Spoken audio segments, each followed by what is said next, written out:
les quarts de finale, oui, je crois. Il n'y a pas d'affrontement entre deux clubs d'un même pays. C'est exactement ce que j'allais vous dire. J'ai envie de dire, ça fait respirer un peu le... Alors qu'il y a 3 Anglais et 3 Espagnols. On continue de dérouler, si vous nous rejoignez, ces différents quarts de finale, en vous rappelant évidemment que tous ces matchs seront à vivre sur Canal+, avec Hervé Matou, avec toute l'équipe du Canal Champions Club, vous en avez l'habitude désormais. Villarreal, Bayern Munich. Alors là, pour le coup, on va pas tourner autour du pot, il y a un favori, Geoffroy, évidemment, c'est le Bayern, mais on espère aussi pour l'histoire que Villarreal, et notamment à domicile, sera capable d'aller titiller les Allemands.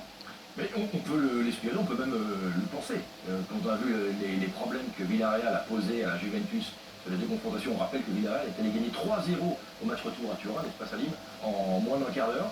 Vous avez quand même vu, je vous coupe, une équipe qui a marqué 30 buts pour l'instant en Ligue des Champions, qui s'appelle le Bayern Munich, avec un Lewandowski qui a mis 12 buts. Non mais on sait que le Bayern est une machine, on l'a vu contre Salzbourg au match retour. Lorsque les vannes s'ouvrent, après c'est l'avalanche, c'est l'équipe sans doute la plus redoutable, la machine de guerre offensive de la Ligue des Champions. Mais Villarreal est formidablement bien organisé, il y a un sens du sacrifice dans cette équipe, c'est une équipe italienne à l'ancienne, Salim, oui, avec en plus beaucoup de talent individuel. Une défense de fer, un joueur ultra expérimenté, la personne d'Albiol, un joueur vraiment qui va devenir le patron de la charnière centrale de l'Espagne plus tard, Pau Torres, un double pivot vraiment qui est très bien aussi organisé, et puis surtout Villarreal n'a strictement rien à perdre face au Bayern, donc il faut se faire plaisir, puis après sait-on jamais, mais oui le Bayern sera archi favori évidemment. Avec des anciens de Ligue 1, on pense à Étienne Capou, on pense à Francis Coquelin, on pense à Geronimo Rulli, le gardien de cette équipe. Et il y a un paquet aussi, Serge Aurier aussi, avec Samandi.